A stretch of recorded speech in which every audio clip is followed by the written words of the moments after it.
Two of my most favorite books in the entire world. A Tale of Two Cities that was set in 1775 during the French Revolution, or at least I believe it is what inspired the French Revolution.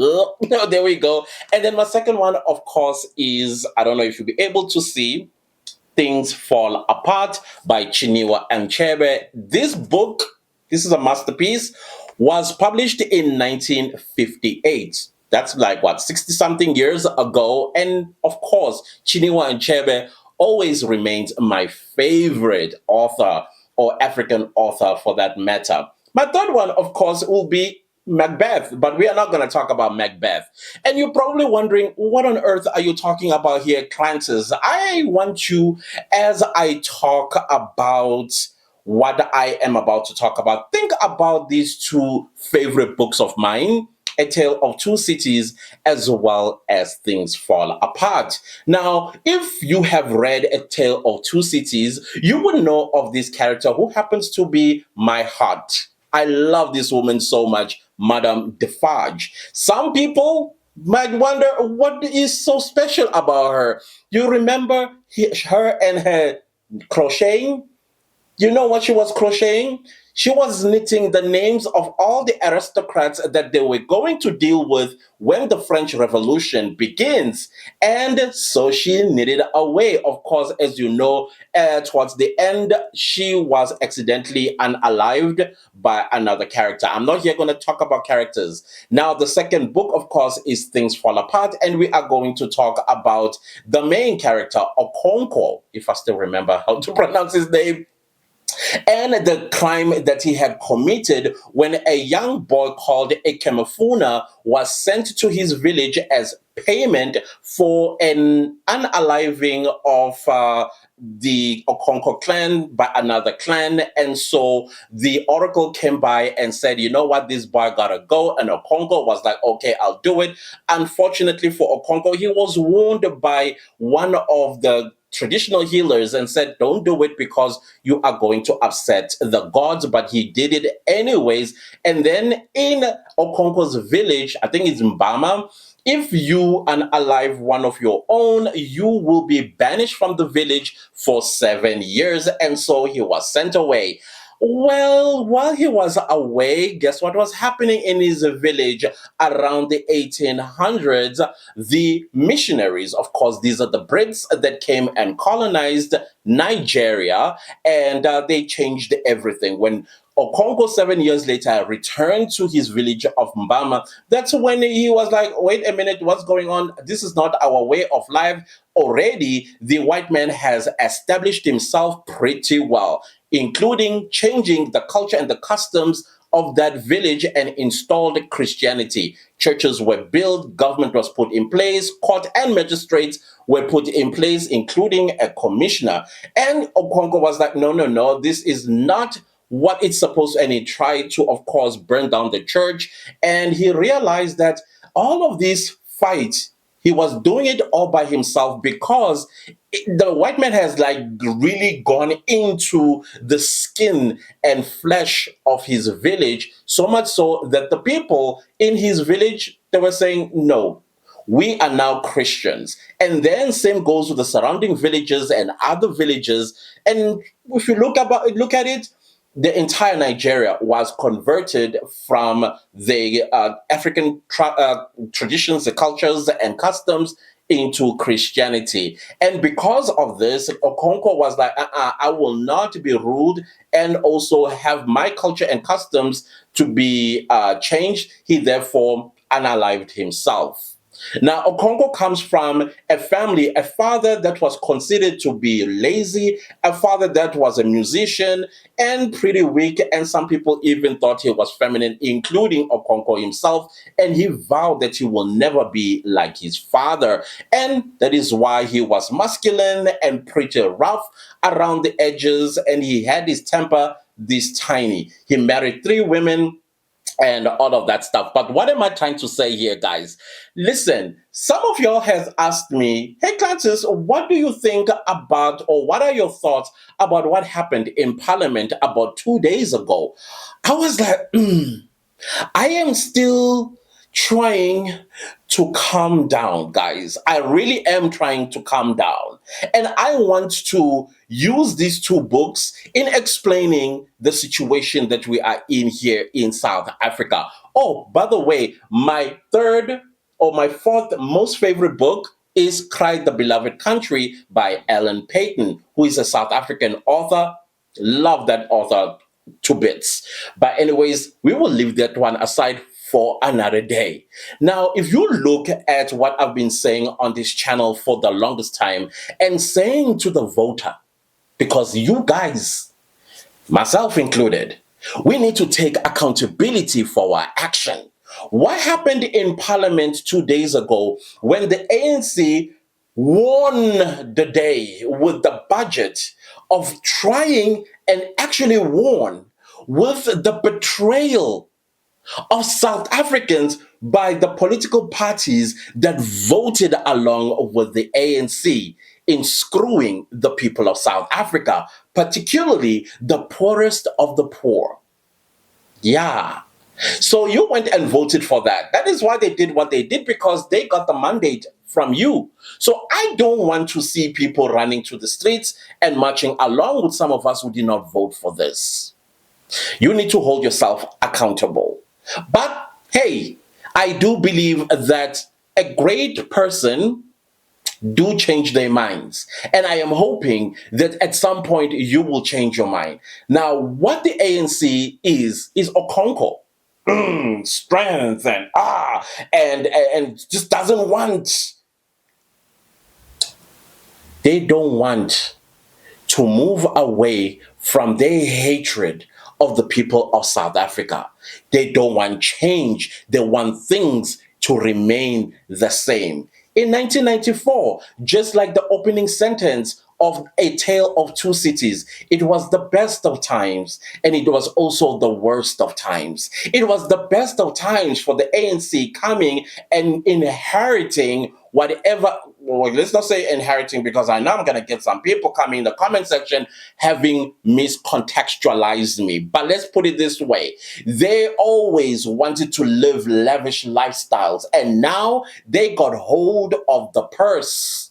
Whether the purse was empty when they got it or it had some money in it, but what they got nonetheless is the purse, and it was the purse that was going to make them wealthy. Now we're bringing in the French Revolution, where now Madame Defarge and her secretly knitting all the names of the aristocrats when the French Revolution begins, and they are going to deal with them. So that is what the ANC thought it did with the apartheid government, when in fact themselves became the apartheid government. And guess who holds the very horrible end of the stick? South Africans. South Africans in their diversity. Oh yeah, I hear some people, oh, but you guys got BEE. I never even once, in fact, to this very day, I don't get a check coming from some company that was formerly owned by white people. I know as tomorrow will come, that in fact, the whole majority of Black South Africans are not getting a check out of BEE. No, it is still the people of Congo that is benefiting from all of these so-called policies that's supposed to do what? To redress the evils of the past. And they are evil, Shem, these guys. I'm talking about the ANC or Kwonko. Very evil, because they have proved it to the people of South Africa 2 days ago when they said, let's make them more poorer. As a matter of fact, let's make them so poor that people that are responsible of families, they will put together. I remember when I was growing up, my mom, what she used to do every time when she got change from maybe going to buy bread or mealie meal or whatever the case is, she will take that cent or 2 cent or 5 cent or 10 cent and throw it in some jar. And we were not allowed to touch it. So when days were quite dark and it was rainy and stormy, she would go into that jar and count the cents in there so that her children go to bed with full stomachs. Now they have taken South Africans even deeper into that. These days, unfortunately, cents, 10 cents, as well as 5 cents were decommissioned. The 20 cents and the 50 cent are hanging by the thread. Now that we have the value added tax, and just as we were being screwed standing by the ANC and its ilk, Donald Trump was like, bam, 30% tariffs on you guys. So now I was thinking, okay, bread was going to move from 18 Rand now probably to 30 Rand, because now you have to think about the VAT, what do you call this, about the value added tax, which is VAT, and then the 30% of the tariffs from the United States. Maybe bread was going to be somewhere around 19 Rand, 50, 20 Rand. No, I believe it had moved to 25, 30 Rand. And now having bread in your trolley is going to be a luxury. Americans are crying about eggs. We were like, oh, eggs in South Africa are pretty cheap. I guess who's now going to be having egg problems? Yeah, eating eggs is going to be a luxury. So that also means your normal groceries, there are few items that will fall away. Now you can no longer add them in your grocery lists. This also reminds me of the time when my family, I told you guys the story before, how my family was targeted to be unalived by a political party back in the 80s because of black on black violence. And we had to flee to Swaziland. And when you go to Swaziland, life there was pretty tough and very different. For the first time in my life, to this very day, there are several foods that I would literally just push the plate away because I've lost my appetite. Why? Because I ate those things so much in Swaziland, like beans. If you go to Swaziland back in the 80s, early 90s, they used to have this size sack of beans. I think that was like 50 grams or something. Sometimes, because Millie Meal was expensive, you will go to bed only having eaten beans. Now, you understand why I dislike beans. I don't care what bean it is, I do not want to see it on my plate to this very day. So now, that means South Africans, at some point, when we put our budgets together, those people that are manufacturing and doing all these food processing and stuff like that, they need to start creating 5 or 50 kilogram beans so that people can go to bed having eaten. That is what the ANC has thrown the people of South Africa in a deeper pit. We are almost in hell if we are already not there. Because Donald Trump came and added some spice in there and said, oh no, the ANC didn't do anything. Let me add on to that.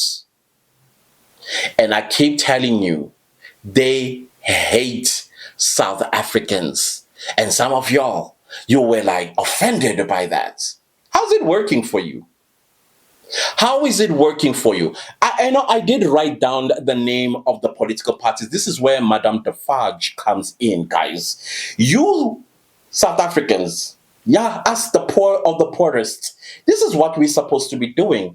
We're supposed to be Madame Defarges, knitting or secretly knitting the political parties that participated in us getting even more poor. Some of us who are responsible for families, some of them are not as strong as some of us are. And you are going to hear a lot of people unaliving themselves or unaliving the entire family and themselves because they can no longer afford to take care of them because of the ANC's fuckery.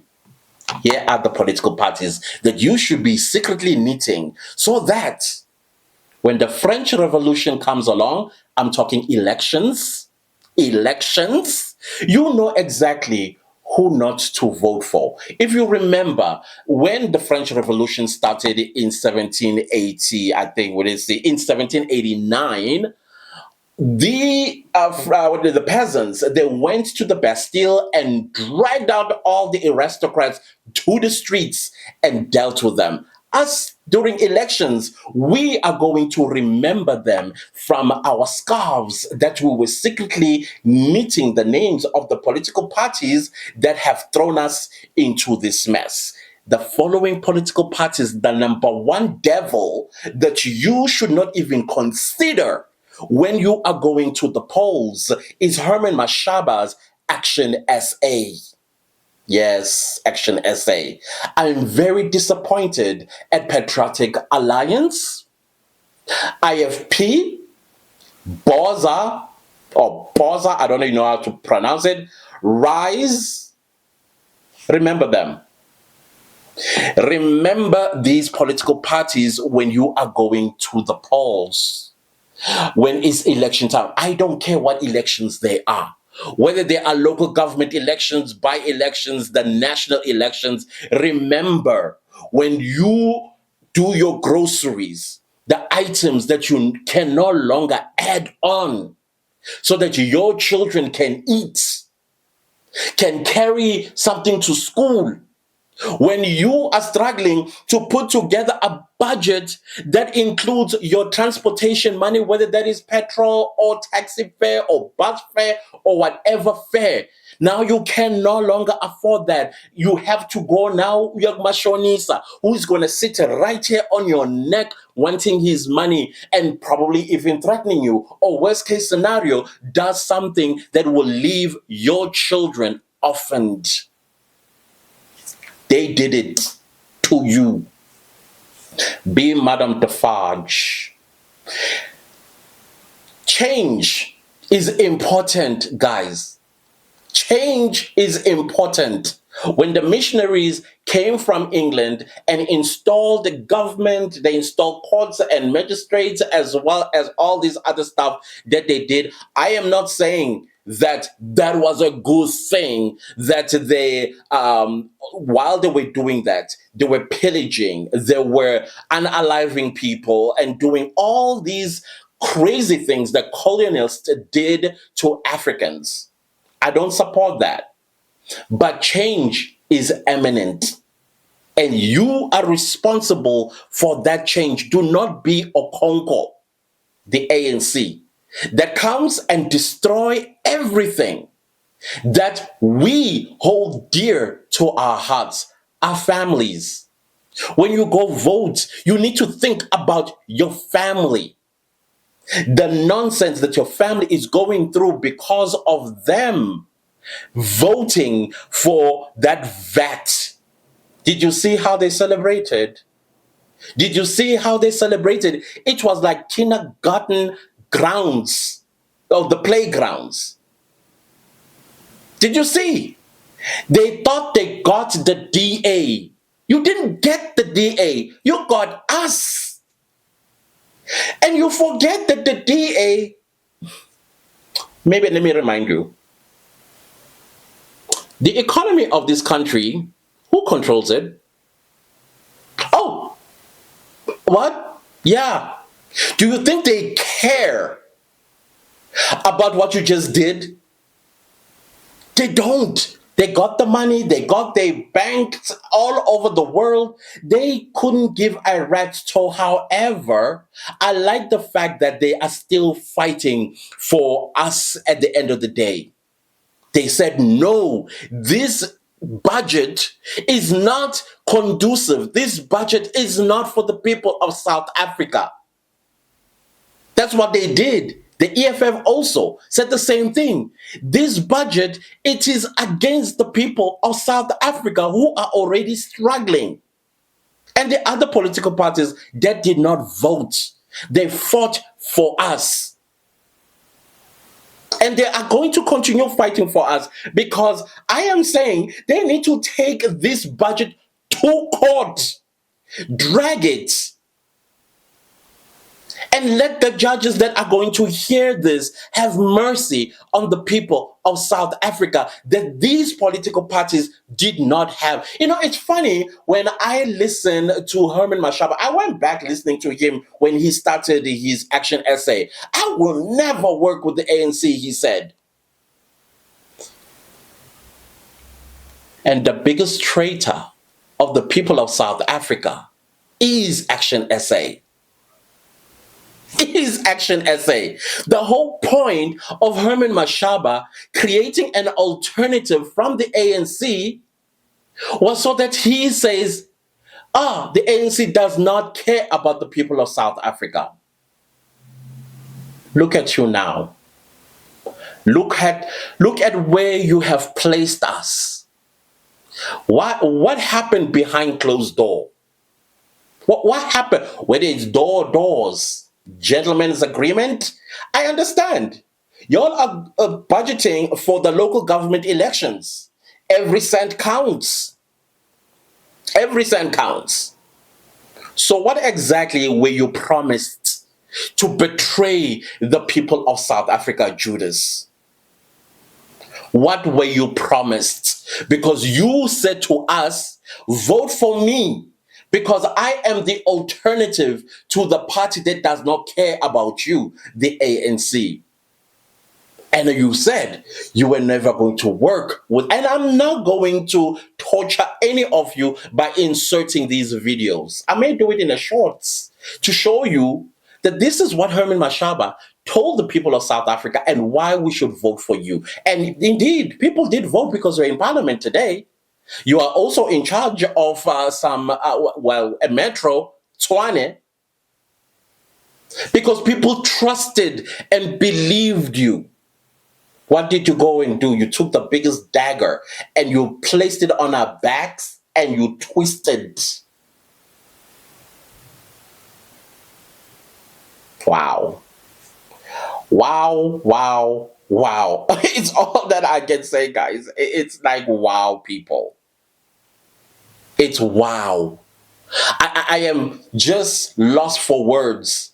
And I've been trying to calm down. I get you guys asking. I've been trying to calm down because if I had come on that day, I would not be responsible for the things that were going to come out of my mouth. I am now more a little bit calm. Why? Because I was reading books like Things Fall Apart by the brilliant Chinua Achebe, as well as Charles Dickens with A Tale of Two Cities. And I was reminded of my favorite character, Madame Defarge. This is your responsibility now, guys. Start knitting down these political parties, which is also going to help us at the end of the day anyway, because when you go to the ballot paper, this slew of political parties on the ballot paper, we will just reduce it down probably to 5 political parties. Hopefully in the future, we might have at least 3 political parties on the ballot paper. This assists you and me because clearly these new political parties that are coming into the political landscape, they come with guns blazing. Oh, we're not going to work with the ANC. Right now, the EFF is fighting to get into the GNU, and yet they're the same people who said they will never work with the ANC. It is all about the loot. It's all about it. Who cares about you? Do you know the life of a South African parliamentarian? They earn their salary, which I think is little over 100,000 rand a month. I stand corrected. They get housing, they get free flights, domestic and international, they get free hotel stays, they get free groceries, they get driven by the latest vehicles from Parliament to Parliament Village. They don't touch anything. You walk, I don't know if you guys are paying attention. Some of these politicians, they came polo, meaning they looked close to when there's a gusty wind in Cape Town, they'll be blown away. But today, when that gusty wind doesn't stand a chance against them because they've become round. You know what's happening there? They are not spending a cent of their salary because our taxpayers, our tax money is taking care of them and bloating them. And as a result of that, we must also understand Okonkwo, the ANC. They've been in this game for 30 years. They forgot how it's like to be poor. They forgot how it's like to put together a cent so that people in the house can eat. They're not only what's out of touch with reality of the people of South Africa, they have detached themselves from the people of South Africa altogether. And now you're coming with other political parties that are coming in and they're like, this is what we've been missing. Themselves, they became detached Action SA, PA, IFP, Rise, Boza, detached themselves because umnandilana and forgot about you and the promises they made to you. Now, us, the people of South Africa, we are Okonkwo's father. Remember how he was considered? He was just lazy when he was not. He was even called feminine. In other words, weak. There's no woman that I know is weak. But this is masculinity, toxic masculinity talk here. He was a person that enjoyed living a free life, like most of us. We want to live a free life, but we also want to be provided for by the people that we have put power on their hands so that we can live comfortable lives. But they are ashamed of us, just like Okonkwo was ashamed of his father. Madam Defarges, are you knitting already? Since I started this video, are you knitting? Or you are just going to be like, how's it working for you? I keep asking, how is it working for you now that you can no longer afford bread? Bread. Forget the eggs. Eggs are already a luxury. But bread. You know that bread that you use, what do you call this, Charles Irama, put it in a lunchbox and send your child to school with? You'll no longer be able to do that. Your groceries have shrunk drastically. Your transport, I don't know what you're going to do about that. Because we know in South Africa, taxi owners, they don't play games. They're not going to listen to you. They are not in charge of the country. Well, they're not. Hey guys, I don't know. I just thought, let me come here and voice my thoughts because you guys were really provoking me in the DMs. Hey, Clantis, please say something. Okay, yeah, I've said it. Using two of my most favorite books. And I did these books in high school, by the way. That's why I fell in love with them during literature and film studies. Anyways, those are my thoughts, dear people. All I am saying in this video, be Madame Defarge. Or better yet, be Lady Macbeth. Love her. Choose. When is your French Revolution going to start?